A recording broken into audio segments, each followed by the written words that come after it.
ਸਤਿ ਸ਼੍ਰੀ ਅਕਾਲ, ਸਵਾਗਤ ਹੈ ਸਾਰੇ ਹੀ ਦਰਸ਼ਕਾਂ ਦਾ। ਪੰਜਾਬ ਇਸ ਵੇਲੇ ਵੇਖ ਰਹੇ ਹੋ ਤੁਸੀਂ ਤੇ ਮੈਂ ਹਾਂ ਗਗਨਦੀਪ ਸਿੰਘ ਲੈ ਕੇ ਹਾਜ਼ਰ ਹਾਂ ਪੰਜਾਬ ਇਸ ਵੇਲੇ ਦੇ ਵਿੱਚ ਪੰਜਾਬ ਦੀਆਂ ਤਾਜ਼ਾ ਖਬਰਾਂ। ਰੁਕ ਸਭ ਤੋਂ ਪਹਿਲਾਂ ਕਰਾਂਗੇ ਇਸ ਵਕਤ ਦੀ ਵੱਡੀ ਖਬਰ ਦੇ ਵੱਲ। ਖਬਰ ਪੰਜਾਬ ਕਾਂਗਰਸ ਨੂੰ ਲੈ ਕੇ ਹੈ। ਪੰਜਾਬ ਕਾਂਗਰਸ ਦੇ ਘਰੇਲੂ ਘਮਾਸਾਨ ਦੇ ਵਿਚਕਾਰ ਹੁਣ ਹਰੀਸ਼ ਰਾਵਤ ਪੰਜਾਬ ਆਏ ਨੇ। ਪੰਜਾਬ ਆਉਂਦਿਆਂ ਹੀ ਹਰੀਸ਼ ਰਾਵਤ ਐਕਸ਼ਨ ਦੇ ਵਿੱਚ ਨਜ਼ਰ ਆਏ ਨੇ। ਆਉਂਦਿਆਂ ਹੀ ਹਰੀਸ਼ ਰਾਵਤ ਨੇ ਪਹਿਲਾਂ ਕੁਲਜੀਤ ਨਾਗਰਾ ਦੇ ਨਾਲ ਮੁਲਾਕਾਤ ਕੀਤੀ, ਉਸ ਤੋਂ ਬਾਅਦ ਨਵਜੋਤ ਸਿੰਘ ਸਿੱਧੂ ਦੇ ਨਾਲ ਮੁਲਾਕਾਤ ਕਾਂਗਰਸ ਭਵਨ ਦੇ ਵਿੱਚ ਕੀਤੀ ਗਈ। ਹਰੀਸ਼ ਰਾਵਤ ਨੇ ਇਸ ਤੋਂ ਬਾਅਦ ਵੱਡੇ ਬਿਆਨ ਦਿੱਤੇ ਨੇ। ਹਰੀਸ਼ ਰਾਵਤ ਕਹਿ ਕੀ कुछ रहे ने इस मीटिंग तो बाद पहला वो सुनते हैं। मैं केवल एक कैंप जानता हूं, कांग्रेस कैंप, और मुख्यमंत्री भी कांग्रेस कैंप के हैं और पीसीसी प्रेसिडेंट तो पीसीसी मुख्यमंत्री को लेके आपका प्रोग्राम क्या है? अब क्या मतलब क्या कैसे मिला जाएगा? क्या मेन एजेंडा क्या है आपका आने का? जो भी मुझसे मिलना चाहेंगे, अभी तो चंडीगढ़ के प्रेसिडेंट और उनको बुलाया है मैंने, और उनसे बातचीत करके फिर मैं और तो सर एक टेबल पर सिद्धू और कैप्टन को बिठा के बातचीत करेंगे, क्योंकि अब तो बहुत कम समय एक से अधिक बार एक टेबल पर बैठ चुके हैं, बात कर चुके हैं। माहौल बनाया उसको देखते हैं आगे। कहते हैं हरीश रावत जी कोई नहीं, प्रगट सिंह कह रहे हैं, अनाउंसमेंट कर सकते हैं। राजेंद्र कौर भट्टल कह रही है कि हरीश रावत का ओहदा क्या है। अरुणा चौधरी ने कहा कि हरीश रावत उनको ऐसे बयान देने से गुरेज करना चाहिए। मैं सबकी सलाह मान लूंगा। Thank you. मेरी केवल एक सलाह सबको है कि जो कुछ बात करें हम उपलब्ध हैं, और मीडिया के माध्यम से पार्टी में बात करें। उधर बीते दिनी पंजाब के मुख्य मंत्री कैप्टन अमरिंदर सिंह के वलों भी प्रैस कॉन्फ्रेंस की गई सी। पंजाब के मुख्य मंत्री ने इस प्रैस कॉन्फ्रेंस के विच कई मसलों के उत्ते टिप्पणी की। एक पासे जिथे पेंशनों के विच वाधा किया, उधर पंजाब के मुख्य मंत्री के वलों यह भी ऐलान किया गया है कि सारे बिजली समझौते रद्द नहीं किए जा सकते। इन्हां समझौते जेकर रद्द होंदे ने तां पंजाब दे विच वड्डी बिजली की किल्लत आ सकती है। कि कुछ कैप्टन अमरिंदर सिंह ने पीपीएस के लिए किया है, वो सुनो। Power purchase agreement, Do you know how many power purchase agreements there are? 122. And if I go and do away with all of them in one go, then I will be sitting in the Supreme Court forever. And where do I get power from? Punjab only has the capacity to buy power from the central pool for 7,000 megawatts. मेरी requirement है 14,000. My Bhakra dam is down by 25 feet since last year this time. Teen dam is same, Pong dam is same, all are right. So there's a big major crisis looming. So we have to go in I am reducing some where the power purchase agreement is very high. Like take for instance that dam in Bihar, क्या नाम है उसका, what is the name of the dam? वो Damodar valley corporation. Damodar valley corporation is giving me power at 12.5 rupees, whereas some other units here are giving it at 3 rupees. How can I buy 12.5? ਇੱਥੇ ਹੀ ਬਸ ਨਹੀਂ, captain Amarinder Singh ਦੇ ਵੱਲੋਂ ਇਸ press conference ਦੇ ਦਰਮਿਆਨ ਆਪਣੀ ਸਰਕਾਰ ਦੀਆਂ ਪ੍ਰਾਪਤੀਆਂ ਵੀ ਗਿਣਾਈਆਂ ਗਈਆਂ ਨੇ। ਕੈਪਟਨ ਅਮਰਿੰਦਰ ਸਿੰਘ ਦਾ ਕਹਿਣਾ ਹੈ कि हुण तक असी 17 लाख के करीब नौकरियां दे चुके हैं। तो नाल ही कैप्टन अमरिंदर सिंह ने इस गल का भी दावा किया है कि साडी सरकार हुण तक लगभग 84 तो 90% वादे पूरे कर चुकी है, तो बाकी दे रहिंदे वादे भी पूरे हो जाणगे। देखिए, we had made 547 promises in our manifesto. उसमें से 14 डिलीट कर दिए because they were related to VAT and GST came in the meantime. So उसके बैलेंस रह गए 533, जिसमें 422 are fully implemented. This is 89-90%, and the rest are under implementation.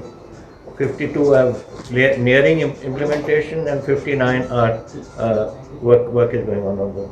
So 89% we have done total so far. Sir, जो आपका claim है national security को लेकर, आपने कई बार सेंट्रल गवर्नमेंट को कहा है कि किसान आंदोलन के अंदर कोई पाकिस्तान से जो एक्टिविटीज़ हो रही हैं वो डिस्टर्बेंस पैदा कर सकती हैं, तो आप इन कानूनों को वापस ले लें। अब टिफिन बॉम्ब जो रिकवर किया था पंजाब पुलिस ने, उसको लेकर ये जानकारियां आ रही हैं कि किसान आंदोलन में उनका इस्तेमाल किया जाना था। तो अब आप क्या कहेंगे सर, अगर ऐसे इस आंदोलन को टारगेट किया? No, it was not for किसान आंदोलन. This is the new tactic of using children's bombs. Children tiffin छोटे देने ਉਹਦੇ ਵਿੱਚ ਇਹਨਾਂ ਨੇ 2.5 kilos of RDX and 3 types of switches which you can, it is a pressure switch and various switch. If one fails, the second takes over. Foolproof arrangements they have made for that. उधर नशियां नूं ਅਤੇ STF ਨੂੰ ਲੈ ਕੇ ਵੀ captain Amarinder Singh ਨੇ ਨਵਜੋਤ ਸਿੰਘ ਸਿੱਧੂ ਦੇ ਬਾਰੇ ਪੁੱਛੇ ਗਏ ਸਵਾਲ ਦੇ ਉੱਤੇ ਜਵਾਬ ਦਿੰਦਿਆਂ ਗੱਲ ਗੋਲਮੋਲ ਕੀਤੀ ਹੈ ਕਿ ਕੁਝ ਕੈਪਟਨ ਅਮਰਿੰਦਰ ਸਿੰਘ ਨੇ ਇਸ ਬਿਆਨ ਦੇ ਵਿੱਚ ਕਿਹਾ ਹੈ। ਉਹ ਜ਼ਰੂਰ ਸੁਣੋ कि STF ਅਤੇ ਨਸ਼ਿਆਂ ਦੇ मामले ਦੇ ਵਿੱਚ ਕਹਿ ਕੀ ਰਹੇ ਨੇ कैप्टन अमरिंदर। तो सर पार्टी प्रेसिडेंट को आप भिजवा दीजिए लिख के, वो पूछते हैं ट्वीट से कि क्या मैं किया कभी आपने। आपको मैंने कहा कि we will have a conference, I am just telling my officers, conference on all departments and what we have achieved, those 533। Sir एक सवाल है कि जिस तरह से आज हरीश रावत यहाँ पर आ रहे हैं और नवजोत सिंह सिद्धू के जो खास विधायक भी हैं, दोस्त भी हैं उनके, प्रगट सिंह, उन्होंने उन्हीं के ही वर्चस्व पर स्वाधीन निशान लगा हरीश रावत पे क्वेश्चन मार्क लगा दिया। How he can announce you? I cannot talk about it. That is for the Congress president to take a decision. ਉਧਰ ਕਾਂਗਰਸ ਦੇ ਆਪਸੀ ਕਲੇਸ਼ ਦੇ ਵਿਚਕਾਰ ਜਿਸ ਤਰ੍ਹਾਂ ਦੇ ਬਿਆਨ ਵਿਰੋਧੀ ਪੱਖ ਤੋਂ ਆਉਣ ਲੱਗੇ ਨੇ, ਜ਼ਰੂਰ ਲੱਗ ਰਿਹਾ ਹੈ ਕਿ ਆਉਣ ਵਾਲੇ ਦਿਨਾਂ ਦੇ ਵਿੱਚ ਇਸ ਅੰਦਰੂਨੀ ਕਲੇਸ਼ ਦਾ ਫਾਇਦਾ ਵਿਰੋਧੀ ਲੈਣ ਦੀ ਤਿਆਰੀ ਕਰ ਰਹੇ ਨੇ। ਆਮ ਆਦਮੀ ਪਾਰਟੀ ਦੇ ਆਗੂ ਬਰਨਾਲਾ ਤੋਂ ਵਿਧਾਇਕ ਮੀਤ ਹੇਰ ਦੇ ਵੱਲੋਂ ਸਿੱਧੇ ਤੌਰ ਦੇ ਉੱਤੇ ਕਾਂਗਰਸ ਦੇ ਆਪਸੀ ਕਲੇਸ਼ ਦੇ ਉੱਤੇ ਟਿੱਪਣੀ ਕੀਤੀ ਗਈ ਹੈ। ਉਹਨਾਂ ਦਾ ਕਹਿਣਾ ਹੈ ਕਿ ਜੇਕਰ ਤੁਸੀਂ ਕਿਸੇ ਨੂੰ ਪ੍ਰਧਾਨ ਲਾਇਆ ਜਾਂ ਇਸ ਤੋਂ ਬਾਅਦ ਤੁਹਾਡਾ ਇੰਚਾਰਜ ਬਦਲਿਆ ਜਾਂਦਾ, ਇਸ ਦੇ ਨਾਲ ਪੰਜਾਬ ਦਾ ਕੋਈ ਵੀ ਫਾਇਦਾ ਨਹੀਂ ਹੋਣ ਵਾਲਾ। ਦੇਖੋ, ਮੈਨੂੰ ਸਮਝ ਨਹੀਂ ਆਉਂਦੀ ਵੀ ਇਹੋ ਜਿਹੀਆਂ ਬੇਤੁਕੀਆਂ ਗੱਲਾਂ ਕਿਉਂ ਕਰਦੇ ਆ। ਜਿਹੜੀ ਸਿਉਂਕਤਾ ਲੱਗੀ ਆ ਜੜਾਂ ਨੂੰ, ਤੇ ਤੁਸੀਂ ਜਿਹੜੀ ਦਵਾਈ ਆ ਉਹ ਟਾਹਣੀਆਂ ਛਿੜਕੀ ਜਾਂਦੇ ਹੋ। ਲੁੱਟ ਕੇ ਤਾਂ ਖਾ ਗਏ ਪੰਜਾਬ ਦੇ ਮੰਤਰੀ, ਵਿਧਾਇਕ, ਮੁੱਖ ਮੰਤਰੀ, ਤੇ ਤੁਸੀਂ ਕਹੀ ਜਾਂਦੇ ਹੋ ਜੀ ਇੰਚਾਰਜ ਨੂੰ ਬਦਲੋ। ਜੀ ਇੰਚਾਰਜ ਤਾਂ ਆਪੇ ਦੁਖੀ ਆ ਪਿਆ ਤੁਹਾਡੇ ਤੋਂ, ਉਹਦਾ ਆਪ ਹੀ ਬਦਲ ਨੂੰ ਫਿਰਦਾ ਹੈਗਾ। ਪਹਿਲਾਂ ਤੁਸੀਂ ਪਾਰਟੀ ਦਾ ਪ੍ਰਧਾਨ ਬਦਲਿਆ ਪੰਜਾਬ ਦਾ, ਉਹਦੇ ਨਾਲ ਪੰਜਾਬ ਦੇ ਲੋਕਾਂ ਨੂੰ ਕੀ ਨਿਕਲਿਆ? ਸੋ ਕਿਸੇ ਨੂੰ ਬਦਲੋ ਨਾ ਬਦਲੋ, ਪੰਜਾਬ ਦੇ ਲੋਕਾਂ ਨੂੰ ਉਹਦੇ ਵਿੱਚੋਂ ਕੁਝ ਨਹੀਂ ਮਿਲਣਾ। ਤੁਸੀਂ ਮਹੀਨੇ 4 ਠਹਿਰ ਜਾਓ। ਮੇਰੀ ਕਾਂਗਰਸ ਪਾਰਟੀ ਨੂੰ ਬੇਨਤੀ ਹੈ, ਪੰਜਾਬ ਦੇ ਲੋਕ ਬੜੀ ਬੇਸਬਰੀ ਨਾਲ ਇੰਤਜ਼ਾਰ ਕਰ ਰਹੇ ਆ। ਤੁਸੀਂ ਕਿਸੇ ਨੂੰ ਬਦਲਣ ਦੀ ਜ਼ਰੂਰਤ ਨਹੀਂ। ਪੰਜਾਬ ਦੇ ਲੋਕ ਨੇ ਜਿਹੜੇ 4 ਮਹੀਨਿਆਂ 'ਚ ਤੁਹਾਨੂੰ ਸਾਰਿਆਂ ਨੂੰ ਜਿਹੜੇ ਆ ਉਹ ਬਦਲਣਗੇ। ਉਧਰ ਬੀਤੇ ਦਿਨੀ ਮਨੋਹਰ ਲਾਲ ਖੱਟੜ ਦੇ ਵੱਲੋਂ ਪੰਜਾਬ ਦੇ ਵਿੱਚ ਕਿਸਾਨਾਂ ਦੇ ਵੱਲੋਂ CM ਕੈਪਟਨ ਅਮਰਿੰਦਰ ਸਿੰਘ ਨੂੰ ਲੱਡੂ ਖਵਾਉਣ ਦੇ ਉੱਤੇ ਟਿੱਪਣੀ ਕੀਤੀ ਗਈ ਸੀ। ਉਹਨਾਂ ਦਾ ਕਹਿਣਾ ਸੀ ਕਿ ਸਾਰੇ ਰਲ ਮਿਲ ਕੇ ਚੱਲ ਰਹੇ ਨੇ, ਇਸੇ ਕਰਕੇ ਹਰਿਆਣੇ ਦੇ ਵਿੱਚ ਅੰਦੋਲਨ ਹੁੰਦੇ ਨੇ। ਪਰ ਹੁਣ ਇਸ ਨੂੰ ਲੈ ਕੇ ਕਿਸਾਨ ਆਗੂ ਬਲਵੀਰ ਸਿੰਘ ਰਾਜੇਵਾਲ ਨੇ ਜਵਾਬ ਮਨੋਹਰ ਲਾਲ ਖੱਟੜ ਨੂੰ ਦਿੱਤਾ। ਉਹਨਾਂ ਦਾ ਕਹਿਣਾ ਹੈ ਕਿ ਜਿਹੜੀ ਗੱਲ ਸਹੀ ਹੋਵੇ ਉਸ ਦੀ ਪ੍ਰਸ਼ੰਸਾ ਹੋਣੀ ਚਾਹੀਦੀ ਹੈ। ਕਿਸਾਨਾਂ ਦੇ ਵਿੱਚ ਸਾਰੇ ਦੇਸ਼ ਵਿੱਚ ਇਸ ਪ੍ਰਤੀ ਗੁੱਸਾ ਹੈ ਔਰ ਕਿਸਾਨ ਮੰਗ ਕਰਦੇ ਨੇ ਕਿ ਇਸ SDM ਦੇ ਖਿਲਾਫ ਕਤਲ ਦਾ ਮੁਕੱਦਮਾ ਦਰਜ ਕੀਤਾ ਜਾਵੇ ਅਤੇ ਮੁੱਖ ਮੰਤਰੀ ਹਰਿਆਣਾ ਅਸਤੀਫਾ ਦੇਣ। ਔਰ ਇੱਥੇ ਹੀ ਬਸ ਨਹੀਂ, ਮੁੱਖ ਮੰਤਰੀ ਹਰਿਆਣਾ ਇੰਨੇ ਬੁਖਲਾਏ ਹੋਏ ਨੇ, ਉਹ ਉਲਟੇ ਸਿੱਧੇ ਇਲਜ਼ਾਮ ਕਿਸਾਨ ਜਥੇਬੰਦੀਆਂ ਦੇ ਉੱਤੇ ਲਾਉਂਦੇ ਨੇ। ਤੇ ਪਿਛਲੇ ਦਿਨੀ ਗੰਨੇ ਦਾ ਅੰਦੋਲਨ ਸੀ ਪੰਜਾਬ ਵਿੱਚ ਕਿਸਾਨਾਂ ਦਾ, ਔਰ ਉਹਦੇ 'ਚ ਕਿਸਾਨਾਂ ਨੇ GT ਰੋਡ ਰੋਕੀ ਹੋਈ ਸੀ ਤੇ ਰੇਲਵੇ ਰੋਕੀ ਹੋਈ ਸੀ। ਉਹਦੇ ਜਦੋਂ ਸਮਝੌਤਾ ਹੋਇਆ, ਫੈਸਲਾ ਹੋਇਆ, ਤਾਂ ਬੜੀ ਵੱਡੀ ਇੱਕ ਗੱਲ ਇਹ ਹੋਈ ਵੀ ਅੱਜ ਤੱਕ ਦਾ ਸਭ ਤੋਂ ਵੱਡਾ ਵਾਧਾ 50 ਰੁਪਏ ਕੁਇੰਟਲ ਦਾ ਉਸ ਮੀਟਿੰਗ ਵਿੱਚ ਕਿਸਾਨਾਂ ਨੂੰ ਭਾਅ ਦੇ ਵਿੱਚ ਕਰਕੇ 360 ਰੁਪਏ ਤੱਕ ਲੈ ਕੇ ਗਏ, ਜਿਹੜਾ ਦੇਸ਼ ਵਿੱਚ ਸਭ ਤੋਂ ਵੱਧ ਹੈ। ਤੇ ਉੱਥੇ ਮੁੱਖ ਮੰਤਰੀ ਪੰਜਾਬ ਨੂੰ ਉਹਦਾ ਧੰਨਵਾਦ ਕਰਨ ਲਈ ਕਿਸਾਨਾਂ ਨੇ ਅਤੇ ਮੈਂ ਖੁਦ ਵੀ ਉਹਨਾਂ ਦਾ ਮੂੰਹ ਮਿੱਠਾ ਕਰਾਇਆ ਉਸ ਬਰਫੀ ਨਾਲ, ਜਿਹੜੀ ਉਹਨਾਂ ਨੇ ਸਾਡੇ ਖਾਣ ਲਈ ਚਾਹ ਦੇ ਨਾਲ ਦਿੱਤੀ ਸੀ। ਤੇ ਇਹਦੀ ਬੜੀ ਤਕਲੀਫ ਹੋਈ ਹਰਿਆਣੇ ਦੇ ਮੁੱਖ ਮੰਤਰੀ ਨੂੰ। ਮੈਂ ਸਮਝਦਾ ਬਈ ਜੇ ਕੋਈ ਵਿਰੋਧੀ ਵੀ ਚੰਗਾ ਕੰਮ ਕਰੇ ਤਾਂ ਇਖਲਾਕੀ ਤੌਰ ਤੇ ਉਹਨੂੰ ਵੀ ਐਪਰੀਸ਼ੀਏਟ ਕਰਨਾ ਜ਼ਰੂਰੀ ਹੁੰਦਾ ਹੈ। ਤੇ ਪਰ ਉਹ ਤੋਂ ਵੀ ਮਾੜੀ ਗੱਲ ਇਹ ਹੋਈ ਵੀ ਉੱਥੋਂ ਦੇ ਮੁੱਖ ਮੰਤਰੀ ਨੇ ਇਹਦਾ ਸਿਆਸੀ ਲਾਹਾ ਲੈਣ ਵਾਸਤੇ ਇਸ਼ਤਿਹਾਰ ਕੱਢਿਆ। ਉਧਰ ਬੀਤੇ ਦਿਨੀ ਪੰਜਾਬ ਦੇ ਮਰਹੂਮ ਮੁੱਖ ਮੰਤਰੀ ਬੇਅੰਤ ਸਿੰਘ ਦੇ ਸ਼ਰਧਾਂਜਲੀ ਸਮਾਗਮ ਦੇ ਵਿੱਚ ਕਾਂਗਰਸ ਦੀਆਂ ਸਾਰੀਆਂ ਉੱਘੀਆਂ ਸ਼ਖਸੀਅਤਾਂ ਪਹੁੰਚੀਆਂ ਇਸ ਮੌਕੇ ਦੇ ਉੱਤੇ, ਜਿੱਥੇ ਪੰਜਾਬ ਪ੍ਰਦੇਸ਼ ਕਾਂਗਰਸ ਕਮੇਟੀ ਦੇ ਪ੍ਰਧਾਨ ਨਵਜੋਤ ਸਿੰਘ ਸਿੱਧੂ ਹਾਜ਼ਰ ਰਹੇ। ਉੱਥੇ ਉਹਨਾਂ ਦੇ ਨਾਲ ਕਾਂਗਰਸ ਦੇ ਸੀਨੀਅਰ ਵਿਧਾਇਕ ਅਤੇ ਮੰਤਰੀ ਵੀ ਹਾਜ਼ਰ ਰਹੇ ਨੇ। ਇਸ ਮੌਕੇ ਦੇ ਉੱਤੇ ਰਵਨੀਤ ਬਿੱਟੂ ਅਤੇ ਨਵਜੋਤ ਸਿੰਘ ਸਿੱਧੂ ਵੀ ਇਕੱਠੇ ਨਜ਼ਰ ਆਏ ਨੇ। ਉਹਨਾਂ ਨੇ ਇਸ ਮੌਕੇ ਦੇ ਉੱਤੇ ਇੱਕ ਦੂਜੇ ਦੇ ਨਾਲ ਇਸ ਮੌਕੇ ਦਾ ਦੁੱਖ ਵੀ ਸਾਂਝਾ ਕੀਤਾ ਹੈ ਤੇ ਰਵਨੀਤ ਬਿੱਟੂ ਨੇ ਇਸ ਮੌਕੇ ਤੇ ਵਿਰੋਧੀਆਂ ਨੂੰ ਨਿਸ਼ਾਨੇ ਤੇ ਉੱਤੇ ਲਿਆ ਹੈ। ਉਧਰ ਵੱਖ-ਵੱਖ ਸਿਆਸੀ ਆਗੂਆਂ ਨੇ ਇਸ ਮੌਕੇ ਦੇ ਉੱਤੇ ਟਿੱਪਣੀਆਂ ਕੀਤੀਆਂ ਨੇ ਕਿ ਕੁਝ ਸਿਆਸੀ ਆਗੂ ਕਹਿ ਰਹੇ ਨੇ, ਉਹ ਸੁਣੋ। ਅੱਜ ਤੁਸੀਂ ਦੇਖ ਰਹੇ ਹੋ ਪੰਜਾਬ ਤੋਂ ਉਹਨਾਂ ਨੂੰ ਚਾਹੁਣ ਵਾਲੇ ਕਿਹੜਾ ਜ਼ਿਲ੍ਹਾ ਹੈ ਜਿਹੜੇ ਨਹੀਂ ਉਹਨਾਂ ਦਾ ਨਾਮ ਲੇਵਾ, ਜਿਹੜੇ ਉਹਨਾਂ ਦੇ ਰਾਹ ਤੇ ਚੱਲ ਰਹੇ ਆ। ਤੇ ਮੈਂ ਸਮਝਦਾ 6 ਮਹੀਨੇ ਦੇ ਵਿੱਚ 6 ਮਹੀਨੇ 'ਚ ਜਿਹੜਾ ਪਾਕਿਸਤਾਨ ਵਰਗੇ ਦੇਸ਼ ਉਰੇ ਖਾਲਿਸਤਾਨ ਬਣਾਉਣਾ ਚਾਹੁੰਦੇ ਸੀ, ਉਰੇ 2020 ਰੈਫਰੈਂਡਮ ਵਾਲੇ ਕਿਤੇ ਲੱਭੇ ਵੀ ਲੱਭਦੇ ਆ। ਸਭ 6 ਮਹੀਨੇ ਦੇ ਵਿੱਚ ਇਹ ਹੁੰਦਾ ਹੈ ਦ੍ਰਿੜ ਨਿਸ਼ਚੈ। ਜਦੋਂ ਆਪਣੀ ਜਾਨ ਦੀ ਬਾਜੀ ਲਾ ਦਿਓ ਦੇਸ਼ ਲਈ, ਇਹ ਹੁੰਦਾ ਰਾਹ ਭਗਤ ਸਿੰਘ ਹੋਣਾ ਵਾਲਾ, ਇਹ ਹੁੰਦਾ ਰਾਹ ਸੁਖਦੇਵ ਰਾਜਗੁਰੂ ਵਾਲਾ। ਤੇ ਉਹ ਅੱਜ ਤੁਹਾਡੇ ਮੂਹਰੇ ਆ ਤੇ ਉਹਨਾਂ ਦੇ ਬਰਸੀਆਂ ਤੇ ਅੱਜ ਮੇਲੇ ਲੱਗ ਰਿਹਾ। ਦੇਸ਼ ਔਰ ਕੌਮ ਤੇ ਸ਼ਹੀਦ ਹੋਣ ਵਾਲੇ ਸਰਦਾਰ ਬੇਅੰਤ ਸਿੰਘ ਉਹਨਾਂ ਦੀ ਬਰਸੀ ਹੈ। ਅੱਜ ਦੇ ਦਿਨ ਉਹਨਾਂ ਨੇ ਦੇਸ਼ ਦੀ ਏਕਤਾ ਤੇ ਅਖੰਡਤਾ ਲਈ ਆਪਣੀ ਕੁਰਬਾਨੀ ਦਿੱਤੀ ਹੈ ਔਰ ਜਿੰਨੇ ਵੀ ਦੇਸ਼ ਨੂੰ ਪਿਆਰ ਕਰਦੇ ਨੇ, ਦੇਸ਼ ਦੀ ਤਰੱਕੀ ਨੂੰ ਪਿਆਰ ਕਰਦੇ ਨੇ, ਮਾਨਵਤਾ ਨੂੰ ਪਿਆਰ ਕਰਦੇ ਨੇ, ਅੱਜ ਸਰਦਾਰ ਬੇਅੰਤ ਸਿੰਘ ਦੀ ਬਰਸੀ ਤੇ ਅੱਜ ਉਹਨਾਂ ਨੇ ਨਮਨ ਕੀਤਾ ਹੈ। ਔਰ ਮੈਂ ਸਮਝਦਾ ਕਿ ਸਾਡੇ ਸਾਰੇ ਭਾਰਤ ਵਾਸੀਆਂ ਦਾ ਫਰਜ਼ ਹੈ ਕਿ ਦੇਸ਼ ਦੀ ਏਕਤਾ ਤੇ ਅਖੰਡਤਾ ਲਈ ਸਾਨੂੰ ਹਮੇਸ਼ਾ ਹਰ ਕੁਰਬਾਨੀ ਕਰਨ ਲਈ ਤਿਆਰ ਰਹਿਣਾ ਚਾਹੀਦਾ ਹੈ, ਕਿਉਂਕਿ ਦੇਸ਼ ਦੀ ਆਜ਼ਾਦੀ ਸਾਡੇ ਕੋਲ ਇੱਕ ਇਮਾਨਤ ਹੈ। ਸ਼ਹੀਦ ਆਜ਼ਮ ਭਗਤ ਸਿੰਘ, ਰਾਜਗੁਰੂ ਸੁਖਦੇਵ, ਸ਼ਹੀਦ ਊਧਮ ਸਿੰਘ, ਕਰਤਾਰ ਸਿੰਘ ਸਰਾਭਾ ਸਾਰਿਆਂ ਨੇ ਇਸ ਉਮੀਦ ਨਾਲ ਫਾਂਸੀ ਦੇ ਰੱਸਿਆਂ ਨੂੰ ਹੱਸਦੇ ਹੱਸਦੇ ਚੁੰਮਿਆ ਸੀ ਕਿ ਸਾਡਾ ਭਾਰਤ ਦੇਸ਼ ਆਜ਼ਾਦ ਹੋਏਗਾ ਔਰ ਸਾਡੀਆਂ ਆਉਣ ਵਾਲੀਆਂ ਨਸਲਾਂ ਆਜ਼ਾਦੀ ਦਾ ਆਨੰਦ ਮਾਣਨਗੀਆਂ। ਔਰ ਉਸ ਆਜ਼ਾਦੀ ਨੂੰ ਅਸੀਂ ਜੇ ਸੰਭਾਲ ਕੇ ਨਹੀਂ ਰੱਖਦੇ ਤੇ ਆਪਣੇ ਜਿਹੜੇ ਸ਼ਹੀਦ ਨੇ ਉਹਨਾਂ ਦੀ ਲਾਈਨ ਤੇ ਅਸੀਂ ਚੱਲ ਨਹੀਂ ਰਹੇ। ਉਹਨਾਂ ਦੀ ਲਾਈਨ ਤੇ ਤਾਂ ਹੀ ਚੱਲ ਸਕਦੇ ਹਾਂ, ਉਹਨਾਂ ਦੀ ਦਿੱਤੀਆਂ ਜਾਂ ਕੁਰਬਾਨੀਆਂ ਦਾ ਮੁੱਲ ਤਾਂ ਹੀ ਹੈ ਕਿ ਆਜ਼ਾਦ ਹਿੰਦੁਸਤਾਨ ਨੂੰ ਅਸੀਂ ਵਾਧਾ ਫੁੱਲ। ਜਿੰਨੇ ਸਵਾਲ ਪਹਿਲਾਂ ਕਿਸਾਨਾਂ ਨੇ ਕੀਤੇ ਨੇ, ਖੱਟੜ ਸਾਹਿਬ ਉਹਨਾਂ ਦਾ ਜਵਾਬ ਦੇ ਦੇਣ, ਫਿਰ ਉਹਨਾਂ ਦੇ ਸਵਾਲ ਦਾ ਮੁੱਖ ਮੰਤਰੀ ਜਵਾਬ ਦੇ ਦੇਣਗੇ। ਉਹ ਸਵਾਲ ਤੇ ਸਵਾਲ ਕਰੀ ਜਾਂਦੇ ਨੇ, ਕੋਈ ਜਵਾਬ ਦਿੰਦੇ ਨਹੀਂ ਹੈਗੇ। 9 ਮਹੀਨੇ ਹੋ ਗਏ ਨੇ, ਉਹ ਇੰਨਾ ਸਮਾਂ ਹੋ ਗਿਆ ਹੈ, ਉਹ ਪੌਣੇ 600 ਬੰਦਾ ਉੱਥੇ ਸ਼ਹੀਦ ਹੋ ਗਿਆ। ਖੱਟੜ ਸਾਹਿਬ ਸਵਾਲ ਤੇ ਸਵਾਲ ਕਰੀ ਜਾਂਦੇ ਨੇ, ਤੋਮਰ ਸਾਹਿਬ ਖਿਆਲ ਸਵਾਲ ਤੇ ਸਵਾਲ ਕਰੀ, ਸਵਾਲ ਦਾ ਜਵਾਬ ਕਿਉਂ ਨਹੀਂ ਦਿੰਦੇ? ਇਕੱਲਾ ਸਵਾਲ ਉਹੀ ਕਰਨ ਜੋਗੇ ਨੇ ਹੈ। ਇੱਥੇ ਜਨਤਾ ਨਹੀਂ ਹੈ, ਇਹ ਲੋਕ ਹਿੰਦੁਸਤਾਨੀ ਨਹੀਂ ਹੈਗੇ। ਫਿਰ ਇਹਨਾਂ ਦਾ ਵੀ ਹੱਕ ਬਣਦਾ, ਇਹਨਾਂ ਦੇ ਸਵਾਲ ਦਾ ਜਵਾਬ ਦਿਓ, ਕਿਉਂ ਨਹੀਂ ਦਿੰਦੇ? ਸਵਾਲ ਤੇ ਸਵਾਲ ਕਰੀ ਜਾਂਦੇ ਨੇ। ਖੱਟੜ ਸਾਹਿਬ ਨੂੰ ਮੈਂ ਪੁੱਛਦਾ ਵੀ ਤੁਸੀਂ ਸਵਾਲ ਤੇ ਸਵਾਲ ਕਰੀ ਜਾਂਦੇ ਹੋ, ਜਵਾਬ ਕਿਉਂ ਨਹੀਂ ਦਿੰਦੇ? ਤੁਹਾਡੇ ਵਾਸਤੇ ਉੱਥੇ ਲੱਖਾਂ ਲੋਕੀ ਗਏ ਨੇ, ਤੁਸੀਂ ਉਹਨਾਂ ਦਾ ਜਵਾਬ ਦੇ ਦਿਓ। ਪ੍ਰਧਾਨ ਹੁੰਦੇ ਸੀ ਤੇ ਮੇਰੇ ਫਾਦਰ ਸਾਬਕਾ ਪ੍ਰੈਜ਼ੀਡੈਂਟ ਸੀ ਔਰ ਡੇਰਾ ਬਾਬਾ ਨਾਨਕ ਤੋਂ ਜਿਹੜੀ 20 ਮਾਰਚ ਜਿਹੜਾ ਸਟਾਰਟ ਕੀਤਾ, ਡੇਰਾ ਬਾਬਾ ਨਾਨਕ ਤੋਂ ਸਟਾਰਟ ਕਰਕੇ ਤੇ ਪੂਰੇ ਪੰਜਾਬ 'ਚ ਇਕੱਠਿਆਂ ਨੇ ਤੇ ਗੁਲਾਮ ਨਬੀ ਆਜ਼ਾਦ ਸਾਹਿਬ ਨੇ ਇਕੱਠਿਆਂ ਨੇ 20 ਮਾਰਚ ਕੀਤਾ। ਉਸ ਵੇਲੇ ਤੁਹਾਨੂੰ ਦੱਸਣਾ ਚਾਹੁੰਦਾ ਕਿ ਜਿਹੜੇ ਪਿੰਡ 'ਚ ਇਹ 20 ਮਾਰਚ ਰਾਤ ਰਹਿੰਦਾ ਸੀ ਜਾਂ ਉੱਥੇ ਖੜਾ ਹੁੰਦਾ ਸੀ, ਉਹ ਸਰਪੰਚ ਨੂੰ ਜਾਂ ਉੱਥੋਂ ਦੇ ਕਾਂਗਰਸੀ ਲੀਡਰ ਨੂੰ ਦੂਸਰੇ ਦਿਨ ਜਿਹੜੇ ਅੱਤਵਾਦੀ ਸੀ ਸ਼ਹੀਦ ਕਰਦੇ ਸੀ ਜਾਂ ਉਹਨਾਂ ਤੇ ਨੁਕਸਾਨ ਜਿਹੜਾ ਕੀਤਾ। ਵਾਕਈ ਇੰਨੀਆਂ ਸ਼ਹਾਦਤਾਂ ਦੇਣ ਤੋਂ ਬਾਅਦ ਸਰਦਾਰ ਬੇਅੰਤ ਸਿੰਘ ਦੀ ਸ਼ਹਾਦਤ ਜਿਹੜੀ ਲਾਮਿਸਾਲ ਹੈ ਕਿ ਜਿਹਨੇ ਪੰਜਾਬ ਦੇ ਵਿੱਚ ਇੱਕ ਸ਼ਾਂਤੀ ਦਾ ਰਸਤਾ ਦਿਖਾਇਆ ਔਰ ਪੰਜਾਬ ਨੂੰ ਖੁਸ਼ਹਾਲੀ ਦੀ ਰਾਹਾਂ ਤੇ ਤੋਰਿਆ। ਦੇਖੋ ਜਿਹੜਾ ਉਲਟਾ ਚੋਰ ਕੋਤਵਾਲ ਕੋ ਡਾਂਟੇ, ਕਿਹਨੂੰ ਨਹੀਂ ਪਤਾ ਕਿ ਕਿਸਾਨੀ ਦੇ ਨਾਲ ਹਰਿਆਣਾ ਜਾਂ ਬੀਜੇਪੀ ਜਿਹੜੀ ਜੋ ਜ਼ਿਆਦਤੀਆਂ ਕਰ ਰਹੀ ਆ।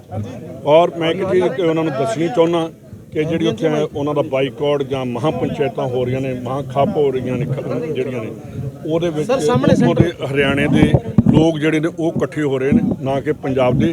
ਪਰ ਇੱਕ ਚੀਜ਼ ਮੈਂ ਖੱਟੜ ਸਾਹਿਬ ਨੂੰ ਦੱਸਣੀ ਚਾਹੁੰਦਾ ਕਿ ਜੇ ਪੰਜਾਬੀਆਂ ਦੇ ਉੱਤੇ ਇਹੋ ਜਿਹਾ ਕੋਈ ਇਲਜ਼ਾਮ ਲਾਉਂਦੇ ਨੇ, ਉਹ ਆਪਣੀ ਬੈਕਗਰਾਊਂਡ ਦੇਖਣ। ਮੇਰਾ ਖਿਆਲ ਖੱਟੜ ਸਾਹਿਬ ਵੀ ਪੁਰਾਣੇ ਪੰਜਾਬੀ ਹੋਣਗੇ। ਪੰਜਾਬੀਆਂ ਦੀ ਦੇਸ਼ ਭਗਤੀ ਤੇ ਉਂਗਲ ਖੜੀ ਕਰਨੀ, ਇਹਨਾਂ ਦੇ ਆਪਣੇ ਉੱਤੇ ਸਵਾਲੀਆ ਨਿਸ਼ਾਨ ਖੱਟੜ ਸਾਹਿਬ ਤੇ ਆਉਂਦਾ।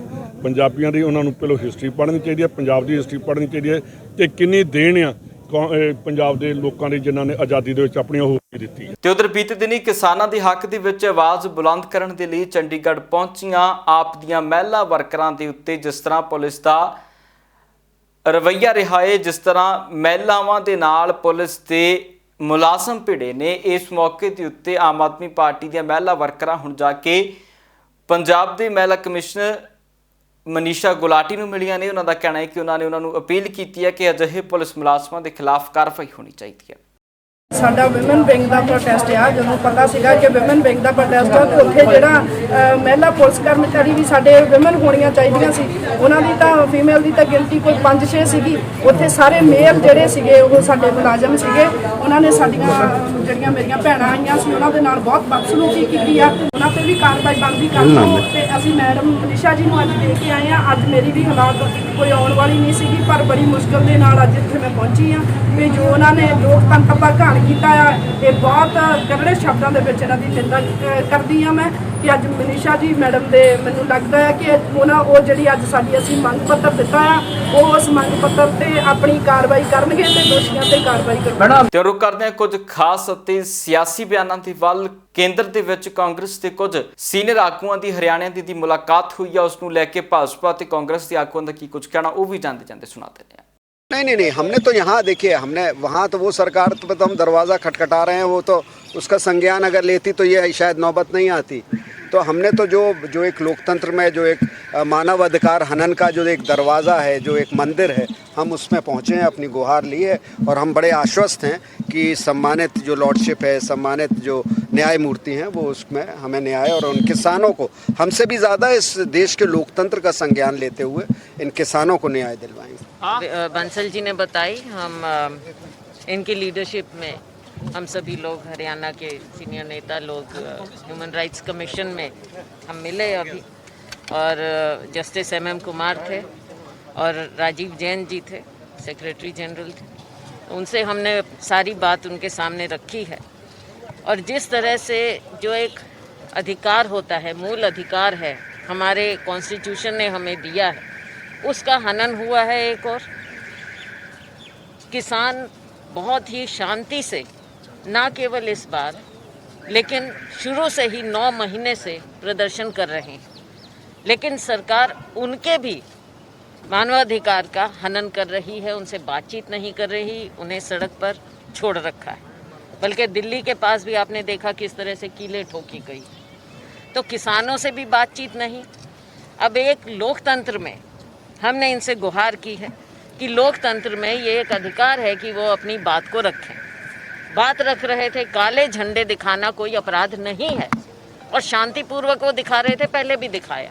लेकिन ये सरकार हर बार काले झंडे का जवाब देती है लाठियों से।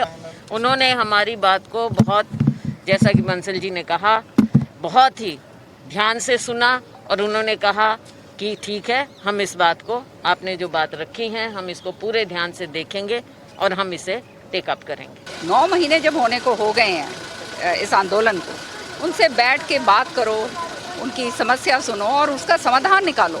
लेकिन नहीं, तानाशाही जब आ जाती है और अहंकार जब आ जाता है, तब ये हालात होते हैं। तो हमने मानवाधिकार के सामने जो है मेंबर थे हमारे को जो मिले, उन्होंने बड़े अच्छी तरह से हमारी सबकी बात सुनी, और साथ ही साथ हमने सेक्शंस हमने सारे बताए, और वो हमने क्लिप भी दिया है जिसके अंदर वो जो अधिकारी जो है वो बोल रहा है, जो दे रहा है, और उसके बाद जो है उसको ढकने की कोशिश करी जा रही है हरियाणा में। इससे ज़्यादा और शर्म क्या होगी। देखिए, ऐसा है कि माननीय मुख्यमंत्री जी ने स्पष्ट रूप से कहा है कि ये आज़ाद भारत वर्ष है। इसमें हर किसी को ये हक बनता है कि वो किसी भी संस्था में जाकर, किसी भी कमीशन में जाकर अपनी बात को रख सकता है। तो अगर वो लोग भी गए हैं तो इसमें मुझे नहीं लगता कि कहीं कोई गलत है। अगर उनको लगता है तो उनको जाना चाहिए, ये संस्थाएं इसी काम के लिए बनी है। लेकिन हमारे किसान भाइयों को बरगलाकर, उनको बहकाकर अगर वो उनको उकसाने की कोशिश करते हैं तो मुझे लगता है कि बहुत दुर्भाग्यपूर्ण है। और इस तरह की जो घटनाएं हैं उनकी मैं कड़ी भर्त्सना करती हूँ, कड़ी आलोचना करती हूँ। ऐसी इस तरह की घटनाएं जो हैं वो हमारे हरियाणा प्रदेश में नहीं होनी चाहिए। पंजाब इस ਵੇਲੇ ਰੁੱਖ ਹੁਣ ਦੇ ਖਾਸ ਅਤੇ ਤਾਜ਼ਾ ਸਿਆਸੀ ਹਾਲਾਤਾਂ ਦੇ ਬਾਅਦ जी सर, गुरभगवंत पर नहीं मन मारना चाहते ना, आके तो देखें।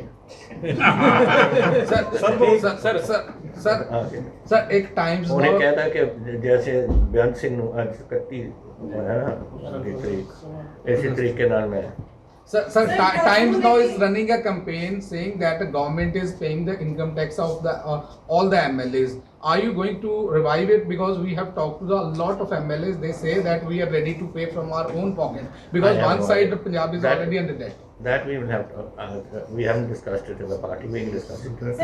सर एक्चुअली वो जो MLAs के पे एंड पर्क होते हैं, that is not decided by the government. But MLAs and speaker की अपनी कमेटी होती है who decide their own pay and perks. Okay. So as ministers we have decided that we will pay our income tax, which we are doing. But sir, for MLAs, are you going to discuss with the MLAs also? No, but that is for the speaker and the MLAs themselves, the House committee to discuss, not for the government. Session ਹੈਗਾ, session ਵਧਾਉਣ ਦੀ ਮੰਗ ਕੀਤੀ ਜਾ ਰਹੀ ਹੈ ਕਿ ਇੱਕ ਦਿਨ ਦਾ ਸੈਸ਼ਨ। ਪਹਿਲਾ ਇੱਕ ਗੱਲ ਹੈ, ਇਹ session is not a one-day session. This is going to be initially have a one-day session because it is a special section in Nome Pacha ਦੇ ਵਾਸਤੇ ਉਹ ਕਰਾਂਗੇ and people will make speeches on this. ਉਸ ਤੋਂ ਬਾਅਦ ਅਸੀਂ ਇਸ ਨੂੰ adjourn ਹੋਗਾ house and then it's not being adjourned sine die. It's being adjourned and after a week 10 days it will meet again for regular session. Sir Jallianwala Bagh को लेकर बड़ी कंट्रोवर्सी हो रही है सर। जलियांवाला बाग को लेकर फैमिली जी कह रही है कि जो रेनोवेशन किया है वहाँ पे सेंट्रल गवर्नमेंट ने पूरा इतिहास वहाँ से मिटा दिया है। कहाँ से? जलियांवाला बाग जो रेनोवेट किया है सेंट्रल गवर्नमेंट ने सर। राहुल गांधी ने भी ट्वीट किया है sir. Well, I only can tell you that from the I don't know what has been removed, लेकिन जो मैंने देखा है उस रात को जब टाइम्स मैं भी उस रात को बोला था, to me it look very nice. 100 years, 102 years have passed. 102 years में कहीं टेढ़े आ जाती हैं, कुछ हो जाते हैं, तो इट लुक्स वेरी नाइस। ਉਧਰ ਬੀਤੇ ਦਿਨੀ ਜਲਿਆਂਵਾਲੇ ਬਾਗ ਤੇ ਨਵੀਨੀਕਰਨ ਤੋਂ ਬਾਅਦ ਦੇਸ਼ ਦੇ ਪ੍ਰਧਾਨ ਮੰਤਰੀ ਦੇ ਵੱਲੋਂ ਉਦਘਾਟਨ ਕੀਤਾ ਗਿਆ। ਇਸ ਉਦਘਾਟਨ ਸਮਾਗਮ ਤੋਂ ਹੀ ਅਜਿਹੀਆਂ ਤਸਵੀਰਾਂ ਆਈਆਂ ਜੋ ਤਸਵੀਰਾਂ ਚਰਚਾਵਾਂ ਦੇ ਵਿੱਚ ਨੇ। ਬੀਤੇ ਦਿਨੀ ਰਾਹੁਲ ਗਾਂਧੀ ਦੇ ਵੱਲੋਂ ਟਵੀਟ ਕਰਦਿਆਂ ਕਿਹਾ ਗਿਆ ਸੀ ਕਿ ਇਤਿਹਾਸ ਦੇ ਨਾਲ ਛੇੜਛਾੜ ਕਰਨ ਦੀ ਕੋਸ਼ਿਸ਼ ਕਰ ਰਹੀ ਹੈ ਭਾਜਪਾ ਤੇ ਇਤਿਹਾਸ ਨੂੰ ਮਕਾ ਰਹੀ ਹੈ। ਰਾਹੁਲ ਗਾਂਧੀ ਦੇ ਅਜਿਹੇ ਬਿਆਨਾਂ ਤੋਂ ਬਾਅਦ ਭਾਜਪਾ ਦੇ ਆਗੂ ਤਰੁਣ ਚੁੱਗ ਦੇ ਵੱਲੋਂ ਇਸ ਦਾ ਜਵਾਬ ਦਿੱਤਾ ਗਿਆ। पूरे बाग का पुनर्निर्माण किया, ज्योति का निर्माण किया, बाग नवा बनाया। हालात ऐसी कि जलियांवाले बाग च बाथरूम जाने से भी बाथरूम नहीं सी, टॉयलेट किसी यात्री को आंदा सी जा नहीं सी सकता। इंटरनेशनल धरोहर उस जलियांवाले बाग नूं बनाने का काम श्री नरेंद्र मोदी जी ने किया और ओरा विकास, चौमुखी विकास, अंदर लाइट एंड साउंड शो, पीण दे पानी का प्रबंध, शौचालय, शहादत दी चीज़ों नूं गौरवंत करना, ਉਹਦਾ ਕੰਮ, ਕੂਏ ਦਾ ਨਿਰਮਾਣ, ਤਿੰਨ ਗੈਲਰੀਆਂ ਦਾ ਨਿਰਮਾਣ, ਜੋਤੀ ਦਾ ਨਿਰਮਾਣ, ਇੱਕ ਲੰਬਾ ਚੌੜਾ ਖਾਕਾ ਬਣਾ ਕੇ ਆਪਣੀ ਡਿਊਟੀ ਨਰਿੰਦਰ ਮੋਦੀ ਜੀ ਨੇ ਪੂਰੀ ਕੀਤੀ ਹੈ, ਕਿਉਂਕਿ ਸ਼ਹੀਦ ਦੇਸ਼ ਦੀ ਧਰੋਹਰ ਨੇ। ਔਰ ਸ਼ਰਮ ਆਉਂਦੀ ਮੈਨੂੰ ਕਿ ਉਹ ਲੋਕ, ਉਹ ਰਾਹੁਲ ਗਾਂਧੀ ਗੱਲ ਕਰ ਰਹੇ ਜਿਹੜੇ ਮਾਤਾ ਜੀ 10 ਸਾਲ ਜਲਿਆਂਵਾਲੇ ਬਾਗ ਦੇ ਪ੍ਰਧਾਨ ਨੇ, ਕੀਤਾ ਕੁਝ ਨਹੀਂ। ਪੰਜਾਬ ਇਸ ਵੇਲੇ ਦੇ ਵਿੱਚ ਫਿਲਹਾਲ ਲਈ ਨਹੀਂ, ਫਿਰ ਮੁੜ ਹਾਜ਼ਰ ਹੋਵਾਂਗੇ ਨਵੀਆਂ ਤੇ ਤਾਜ਼ਾ ਅਪਡੇਟਸ ਦੇ ਨਾਲ। ਤਦ ਤੱਕ ਲਈ ਮੈਨੂੰ ਦਿਓ ਇਜਾਜ਼ਤ। ਬਹੁਤ ਬਹੁਤ ਧੰਨਵਾਦ।